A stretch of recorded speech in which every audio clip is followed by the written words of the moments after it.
Hello, hello. Welcome to the Good Girls Get Rich podcast. This is episode 267, and it is also New Year's Day, 2024, when this is being released. So happy New Year.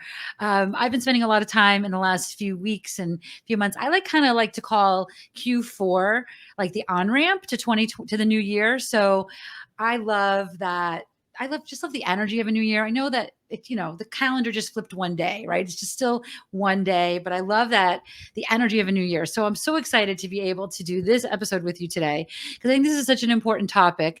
And I have Tina Wiles with us here today. I'm excited to do this episode with Tina. Tina is a passionate educational strategist and the heart behind My Tutor, a woman-owned venture revolutionizing test preparation. With over 17 years of expertise, Tina specializes in conquering test anxiety, transforming it into confidence and success. At My Tutor, Tina empowers students, professionals, and educators alike, turning the daunting task of test taking into an opportunity for triumph. Using her experiences as a mother of 4 sons, an industrial engineer, and a certified high school math teacher, Tina should have a crown on her head, but Tina has created an innovative approach combining knowledge of test content with effective anxiety management techniques. Her goal to guide test takers of all ages towards peak performance with unwavering confidence. Tina, I'm so happy to have you here today. That bio sure was a mouthful.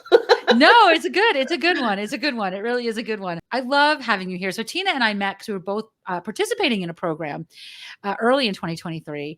And then we moved on to Tina. And when I got to know Tina's business, I loved Tina's business. And then she was looking for some help with her business. So I got the absolute pleasure to be able to help Tina make some shifts in her business. So we've really been connected for this year. Yeah. And I love that we're kind of kicking off 2024 with this energy of stepping into this year and this next chapter. Yeah, it feels like a fresh slate, right? Yeah, right. Yeah. It does, and it is just another day, right? But there's, I don't know, there's something about it. There's something about it. There's something about the energy of it, and it's interesting. If you're listening to this, going, well, Karen, why do I care about tutoring? You want me to, does my kid need to be listening to this? The answer to that is yes and no, because there's a lot. What I loved about Tina, and which is why I was so excited to get a chance to help her with this mission, is that part of Tina's mission in test prep is not just helping the kids that need to pass their SATs to get into college, but think about the thousands, probably hundreds of thousands, maybe more, of adults, grown adults, who need to take a test that are getting stuck in their careers, right? Like you really want to be, your heart isn't that you want to be a real estate agent, but you have such anxiety you can't take the test. Or Tina can list a long list of industries this happened to, and I never heard of anybody that was really serving that market. So, I'm all about I want there to be more wealthy women in the world. And this is something that was really, I think, holding a lot of people back, that the anxiety of having to take the test to be able to step into the next chapter of their lives. So what made you, let's start with that. What made you start to think about, beyond your own journey and experiences in helping, students and kids with test prep, thinking about the adults that needed this support as well? It was interesting. And part of it is just being as an entrepreneur, right? Luckily, I kind of had all my ducks in a row when this crazy opportunity landed in my lap. And it was someone contacted me because they knew that I worked with high school kids, SAT and ACT.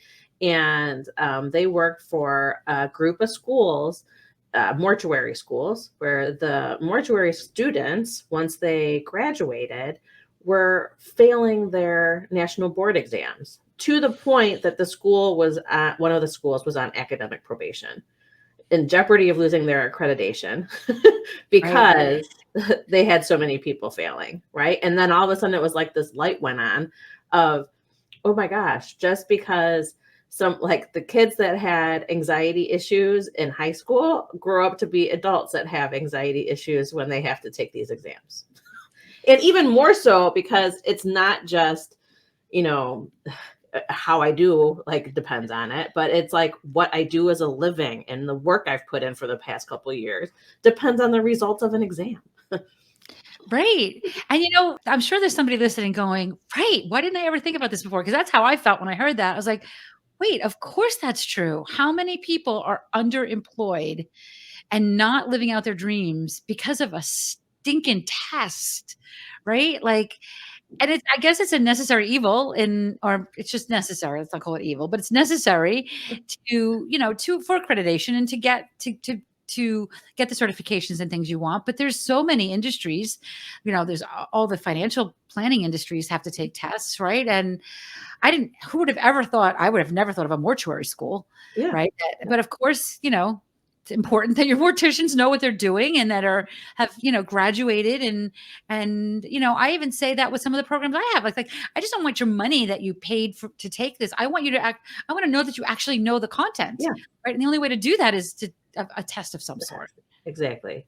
Exactly. And I mean, it's firemen and policemen, and your hairdresser had to get a cosmetology license, right? Like the number of people and trades, right? Like any of the trades, everyone almost has these types of exams that they need to take. And there's just so much pressure. And it's shocking that from the industries I've like gone through and researched, it's about 50% of people fail these exams the first time around. It's not just a couple, right? But no one talks about teaching. So they finally released all this data on the test company that does the teaching exam for certification. Finally went through and released and did all this analysis. 55% of teachers that have graduated from accredited schools have done their student teaching. 55% of them fail their teaching certification exam the first time. Wow. It's insane. Wow. That's And then crazy. 20% of those that failed go on to never take it again. Oh my gosh. Like you went through school, you paid for school, you've done your student teaching, you're literally, obviously you graduated, right? Like, the content and what to do to be a teacher, but you fail an exam. That's crazy. I have one of my kids has a learning disability called dysgraphia. And I remember when he was in high school, it was really difficult because what dysgraphia is what's in your head can't always come out on a piece of paper, right? So I remember he was in a private high school. So they did not have to follow the rules that the public high schools have to follow around supporting kids with learning disabilities. And he's freaking brilliant, this kid. I mean, I know he's my kid, but he's brilliant. He remembers everything to the point where like, who knows this stuff, right? Yeah. But I remember having a conversation with one of his teachers that was going to fail him in, I think, science or something, because he couldn't pass the test. Yeah, and I remember standing in the room with him, and it was a Catholic high school, but I remember standing in the room with him and saying, does he know this content? And he says, he absolutely knows this content. I said, then how can you fail him?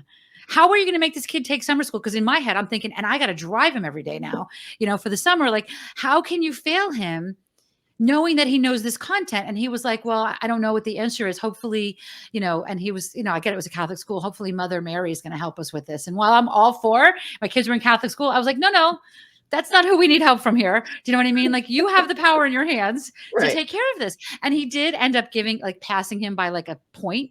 Thank goodness, but I personally experienced the struggles that people have.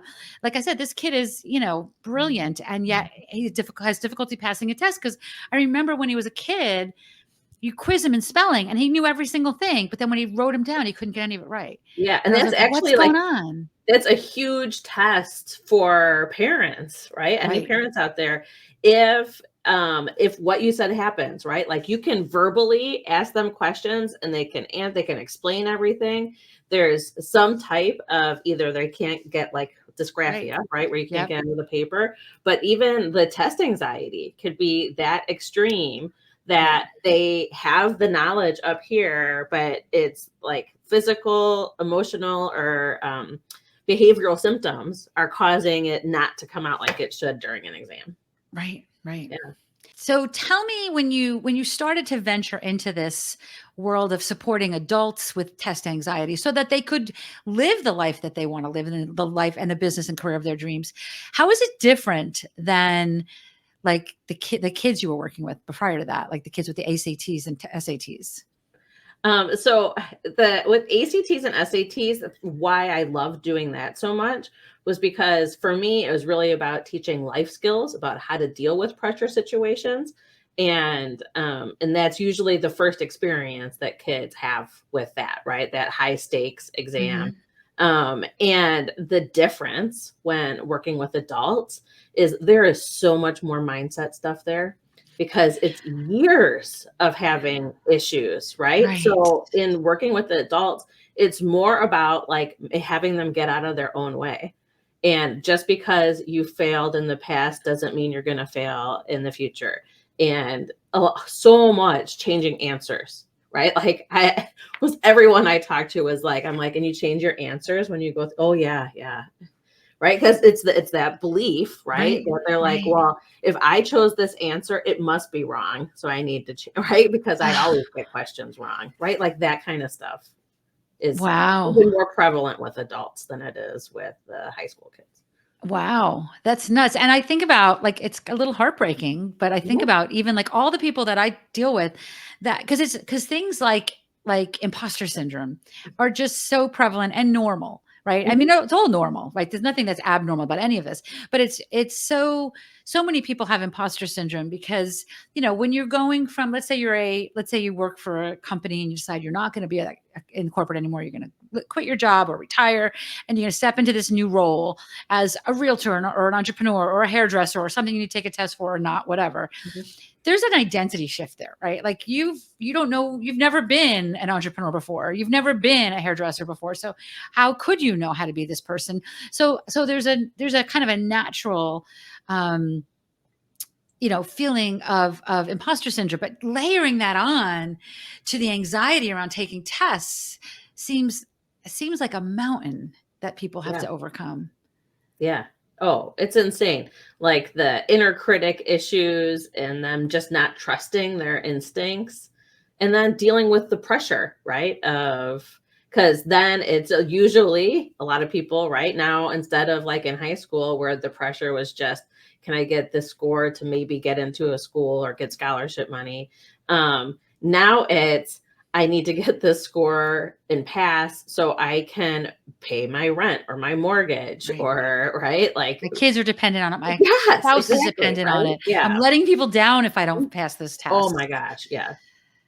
Oh, my anxiety is going up I just know. talking about And this. then you take that and not every test, but like the mortuary ones, it's Mhm. a 3-hour exam. You're sitting in a testing room, which you almost have to go through like a strip search before you take the exam because they like Right. at these Right. testing facilities, right? They make sure no cheating and any of that kind of Mhm. stuff. You take a 3-hour exam, and when you hit submit, it comes up on the screen whether you pass or fail. Oh, wow. I know. Oh, wow. Like, you must sit there like, "I don't wanna hit the button. I don't wanna hit the button. What should I Exactly, change?" Right? exactly, Like, oh my right? gosh. Yeah. Wow. It's wild. Well, I'm grateful that there's people like you that recognize that there is a need for it. So let me ask you this. Can you give if somebody's listening to this, first of all, if you're listening to this and you know people that might be experiencing this, definitely send this show their way because we're gonna tell you how you can connect with Tina and how you can get some support on all of this. But can you give us a couple tips that maybe like are most common things you see and the most common like simple ways to maybe overcome a couple of these things? I know it's not simple, right? But are there any tips you Yeah. can give us for Oh, people that are absolutely. struggling with this now? Absolutely. So like I said, one of the most common things is people wanting to change their answer choices. And so my recommendation for that is I tell people like basically to pause. So before you change an answer choice, you want to make sure that it was wrong. Okay. And a lot of times people want to change it if they don't think they're right. Okay. Right. And so my advice is if you don't think you're right, leave it. If you know that you're wrong, then change it, right? Like I misread the question, and right? Why that is because subconsciously, right? So like I think our subconscious processes the vast majority of what we're exposed to, right? We're bombarded with millions of bits of information every second, and our conscious mind can only process 40 to 50 bits of information a second. So temperature is the perfect example. So we feel the temperature all of the time, but that's all subconscious. It's only when it's too hot or too cold, our subconscious is basically like, knock, knock, conscious mind, do something about the temperature because I'm too hot or too cold. So the same thing happens when you're going through an exam where you might not know why you chose an answer, but there was a reason that you chose it. And so that's why you only want to change it if you know that you were wrong. So that is a huge one. Another huge one that I've had people pass exams just off of this bit of information.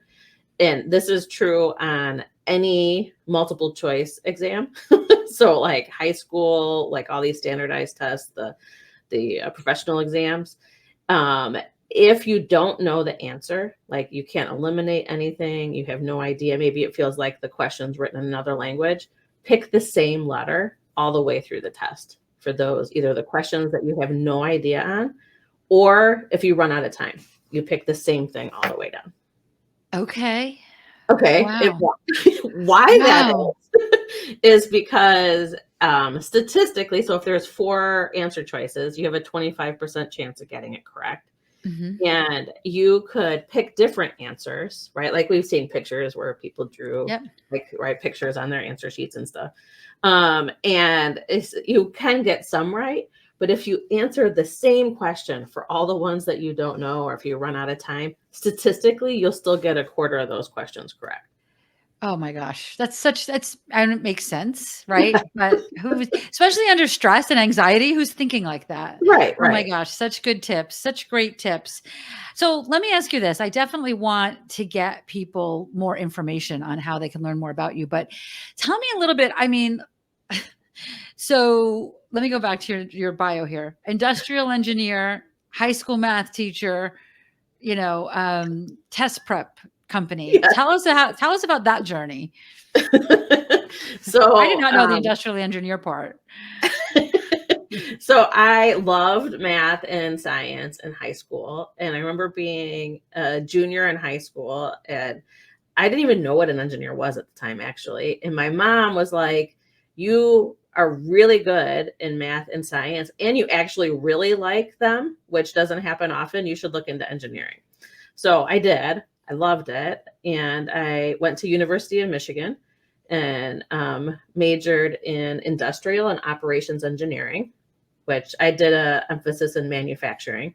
And I worked for Motorola for about 9 years, manufacturing cell phones, like ancient, like these were the Right. like the original I flip think everybody phone. can picture their first Motorola Yeah, phone. right. Like the original Yeah. StarTAC, where you're like, Right, oh my right, gosh, this flips right. open, right? Yeah.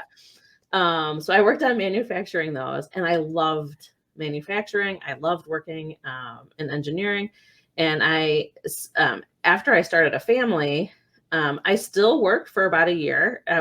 By then I was in some supply chain stuff.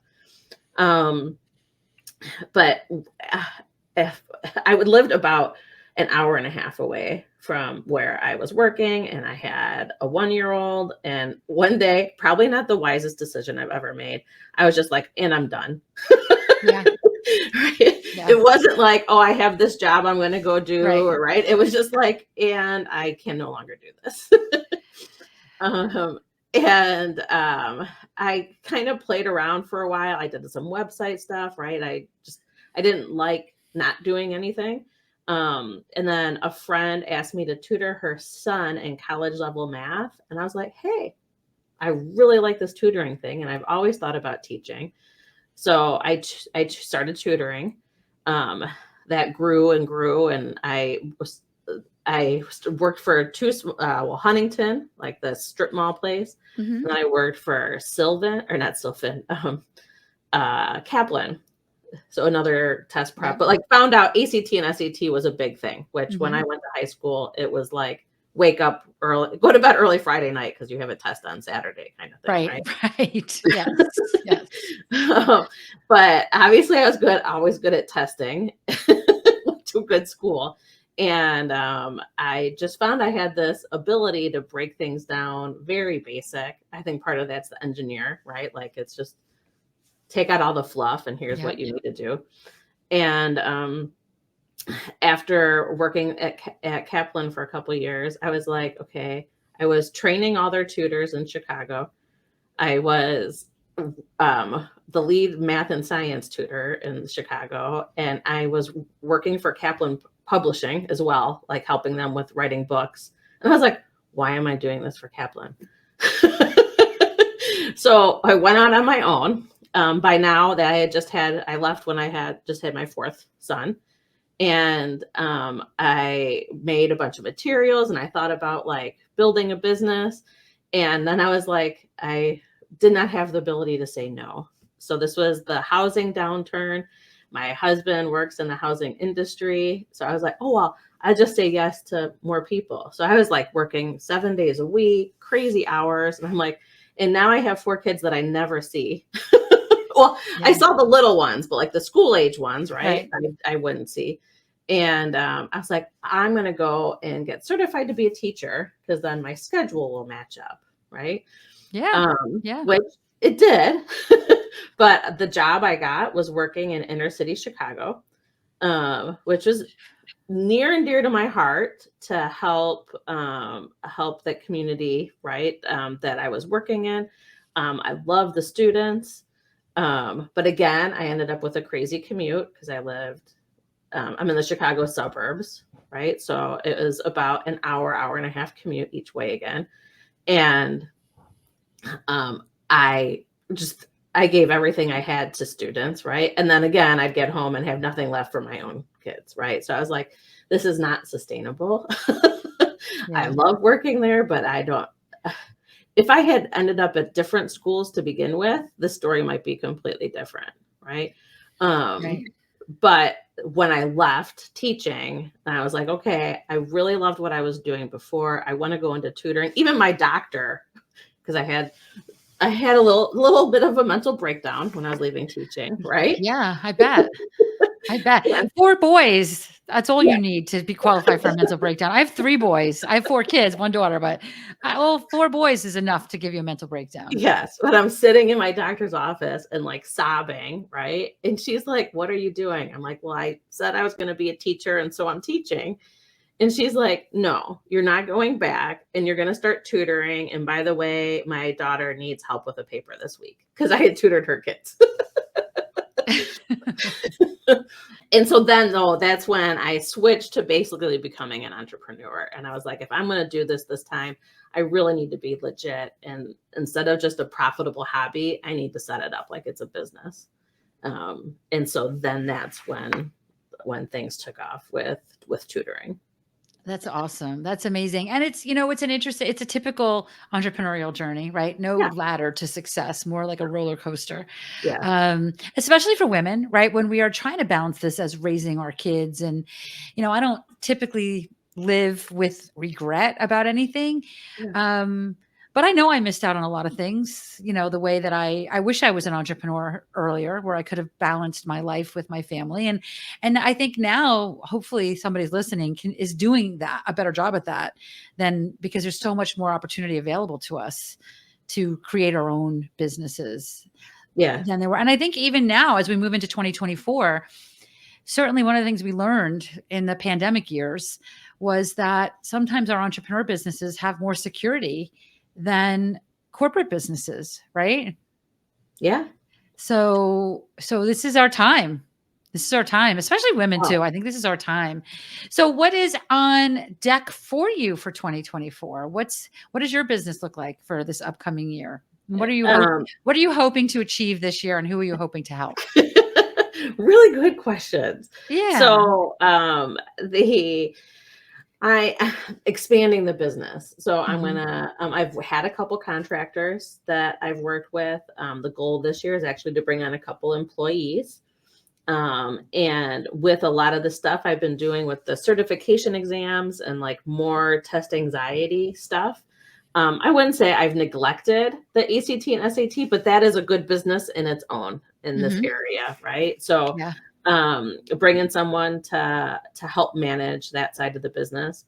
We're doing a lot around, and one thing haven't even touched on yet is so the professionals, right? And like taking those certifications Mhm. exams is huge with test anxiety. Um, but someone that I work with, Dr. Lisa Scoltetti, is she's helped me with a lot of the stuff we've created and really good at the research. And her area of expertise is actually professional development for teachers. Okay. And so we've put together a whole program basically for doing professional development for teachers so that teachers can help give their students in K through 12 the tools students need to basically learn to take tests and manage anxiety, right? So Which basically, hopefully the goal would be for them to carry those tools through exactly. adulthood, right? So that there are more people or less people anxious about taking these exams and more people seeing the kinds of success that's really there for them. Exactly. And test taking is a skill, which means that you can learn how to take exams, right? Like I just said, like little things like making sure that you pick the same answer for all the multiple choice Right. questions if you Right. right if you can eliminate. Right. So there are specific skills that can be taught. And so we're working with school districts and charter schools to basically give the teachers the tools to teach the students. Yeah. So that hopefully is going to be huge in 2024. I've also applied for a bunch of TEDx talks. So fingers crossed, we'll be doing a TEDx talk in 2024. Yeah, so really What just about My Tutor, the podcast? This is there what we I go. do when people are doing, because I'm thinking about people out there that there's, again, I just don't hear people talking about this, No, yeah, right? I just don't hear people talking about this. And yeah, I just think more people need to know that it's, again, it's normal. Like we talk about imposter syndrome. It doesn't make it go away, but maybe it helps us feel a little bit like we're in good company when we're having yeah, imposter yeah, syndrome. But I don't think there's that same that there's sense of community out there for people that have test anxiety. I think they're yeah, just working at Macy's and not, taking the job of that they really want because yeah, they just don't know how to get from here to there, right? And they yeah. don't know people like you exist. So we got to Yeah, help you I get your actually message talked to out there. someone who, I think it is her brother, is deathly afraid of taking exams, and so he's just gonna work at Home Depot, and he's decided he's gonna do that for his whole life because he can't take exams in school, and he can't go into a trade because you have to, like, literally, it has defined his life of, "I'm gonna work here because I know I'm not gonna have to take exams."